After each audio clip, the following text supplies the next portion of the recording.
शिक्षण में स्वागत है आपका। चैनल सब्सक्राइब नहीं किया है तो कर लेना, और कर लिया है तो सब्सक्राइब कर दो।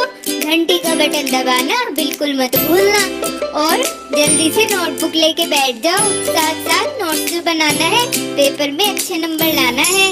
तो चलो आज के टॉपिक की करते हैं धमाकेदार शुरुआत। हेलो गाइस, आज हमारी शिक्षण अधिगम की क्लास में हम क्या पढ़ने वाले हैं तो वह बिल्कुल आपके सामने है। आज हम पढ़ने वाले हैं शिक्षण की नवीन विधि के अंतर्गत तीसरी विधि कौन सी आती है, सहभागी शिक्षण की। तो हम यही जानेंगे आज की वीडियो में सहभागी शिक्षण का अर्थ क्या है, क्या उसकी परिभाषाएं विशेषताएं होती है और कितनी बार ये क्वेश्चन पेपर में आ चुका है। तो बने रहिए, लास्ट तक देखते रहिए और सीखते रहिए। आज हम प्रश्न के माध्यम से समझेंगे पूरा टॉपिक।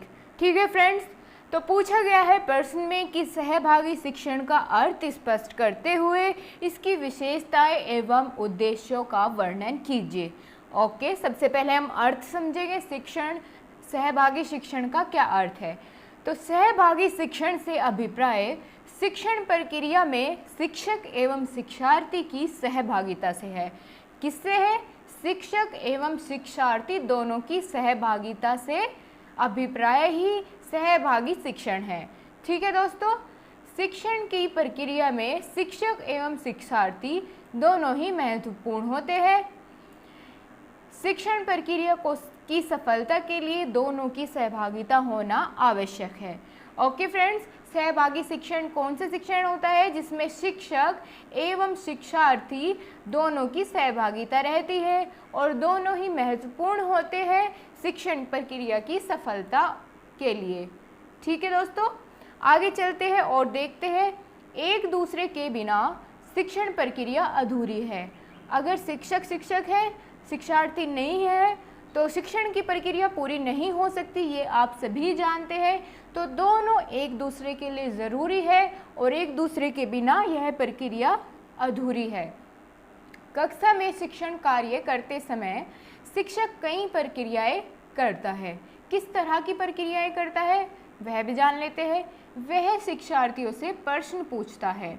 ठीक है दोस्तों, कैसी क्रिया करता है? शिक्षक कक्षा में शिक्षार्थियों से प्रश्न पूछता है, श्यामपट्ट पर लिखता है, पृष्ठ पोषण प्रदान करता है और उनका सहयोग प्राप्त करता है। किनका? विद्यार्थियों का। इस प्रक्रिया में क्या होता है? शिक्षक क्या करता है? प्रश्न पूछता है। ठीक है दोस्तों, शिक्षक क्या करता है? शिक्षक पूछता है प्रश्न और शिक्षार्थी उसका उत्तर देता है। शिक्षक निर्देश देता है, शिक्षार्थी निर्देशों का पालन करता है। दोनों ही एक दूसरे का सहयोग करते हैं।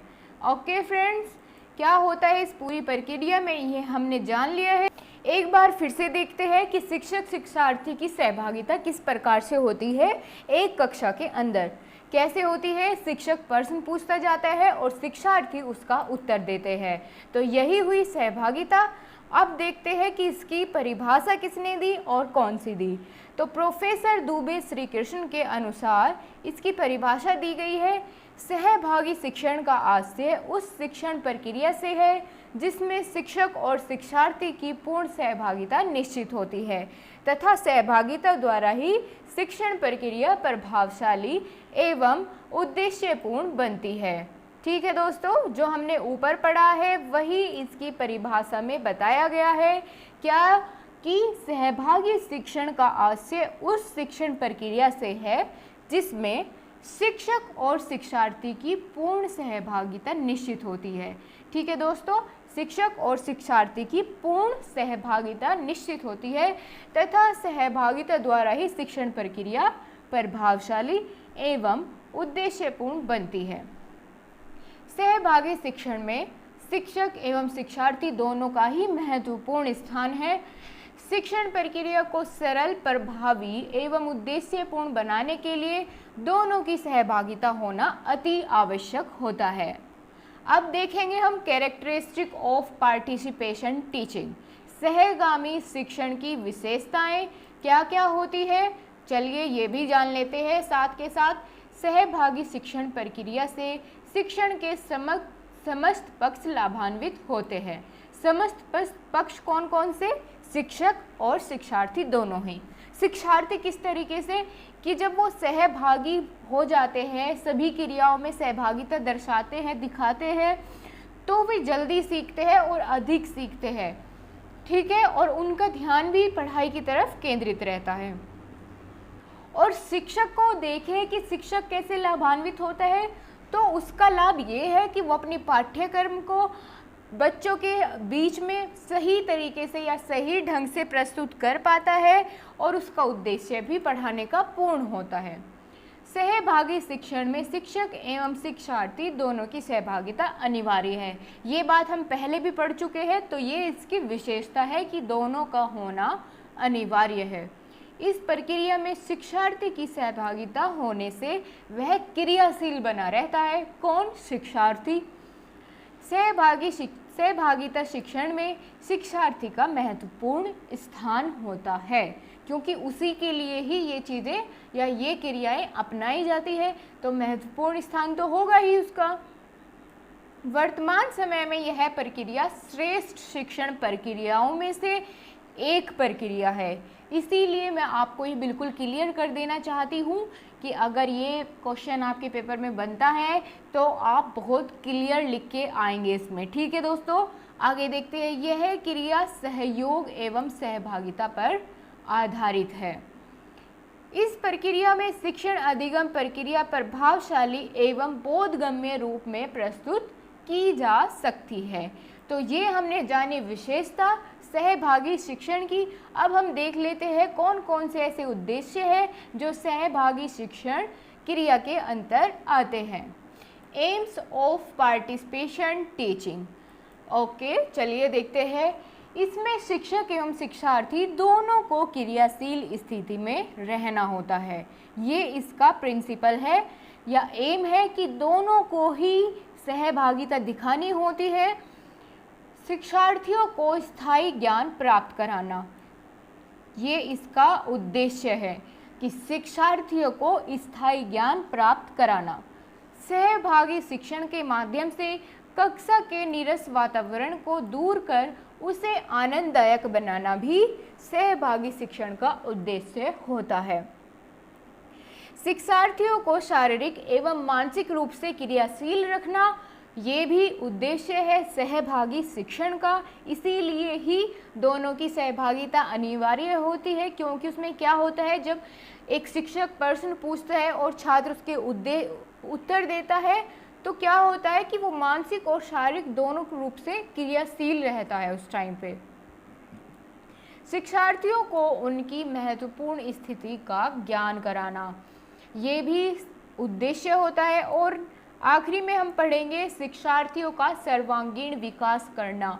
ये चीज़ मैंने आपको कल बताई थी कि जितनी भी विधि आप पढ़ेंगे, नवीन विधि पढ़ेंगे शिक्षण की, उन सब में ये कॉमन उद्देश्य होता है कि छात्रों का सर्वांगीण विकास करना। ये आपको बिल्कुल नहीं भूलना है, क्योंकि हम इसीलिए पढ़ रहे हैं। जो चीज़ कॉमन होंगी मैं आपको बताती चलूँगी। ये आपको अगर आपसे पूछ लिया जाए बाल केंद्रित शिक्षा, या फिर पूछ ली जाए आपसे रुचि आधारित शिक्षा, या फिर सहभागी शिक्षण हो, या आगे हम कई सारी पढ़ेंगे, उनमें भी आपको एक कॉमन उद्देश्य लिखना ही लिखना है, वह है शिक्षार्थियों का सर्वांगीण विकास। ठीक है फ्रेंड्स, ये आपको हमेशा याद रखना होगा। आज के सेक्शन मैंने आपके लिए थोड़ा अलग रखा है, क्योंकि मैंने आपको इसमें ये भी दिखाया है कि कितनी बार इस टॉपिक से क्वेश्चन बन चुका है। तो दोस्तों 2015 और 2016 में यहाँ से क्वेश्चन आ चुका है 1 नंबर में। तो आपको अब की बार भी चांसेस पूरे हैं नंबर आने के, पेपर में क्वेश्चन आने के। तो एक बार देख लेते हैं क्या क्वेश्चन पूछा गया था कि सहभागी शिक्षण के 2 उद्देश्य बताइए। इसके अंतर्गत कक्षा का नीरस वातावरण को दूर कर उसे आनंददायक बनाया जाता है, हमने अभी पढ़ा, और छात्रों का सर्वांगीण विकास करना। अगर इसकी जगह पूछा जाता है सहभागी शिक्षण की जगह कि रुचिपूर्ण शिक्षण के 2 उद्देश्य बताइए। ठीक है दोस्तों, तो ये आपको कॉमन लिखना था उसमें भी कि छात्रों का सर्वांगीण विकास करना, और दूसरा हम क्या लिख सकते थे कि छात्रों में पढ़ने के प्रति रुचि जागृत करना। ठीक है, इस तरह से हम लिखेंगे अगर हमारे पेपर में क्वेश्चन आता है तो। ओके फ्रेंड्स, अब आपके लिए आज का एक क्वेश्चन है जो कि आपकी पिछली वीडियो में मैं पढ़ा चुकी हूँ, उसी से संबंधित है। आपको बताना है कि बाल केंद्रित शिक्षा में शिक्षा का केंद्र किसको माना गया है। तो कमेंट बॉक्स में आपको इसका आंसर देना है। कल की वीडियो में पहले मैं यही देखूंगी कि किसने किसने इसका आंसर दिया है। ओके फ्रेंड्स, ठीक है, आज की वीडियो को हम यहीं पे ख़त्म करते हैं। मिलते हैं कल नई वीडियो के साथ और नए टॉपिक के साथ। जय हिंद। आशा करती हूँ आपको बहुत अच्छे से सब कुछ समझ आया होगा। दोस्तों, अगर कोई भी पॉइंट आपको नहीं समझ आया है तो कमेंट बॉक्स में ज़रूर लिख भेजिए, और अगर आपके कोई भी सुझाव है तो हमारे साथ ज़रूर शेयर करिएगा। और हमारे टेलीग्राम का ग्रुप नीचे डिस्क्रिप्शन में मिलेगा, आप उसको ज्वाइन कर लेना। और फिर अगर आपकी कोई क्वेरी रहती है, मैं आपको अगली वीडियो में उसे ज़रूर एक्सप्लेन करूँगी। थैंक यू, अपना ध्यान रखिए, खुश रहिए।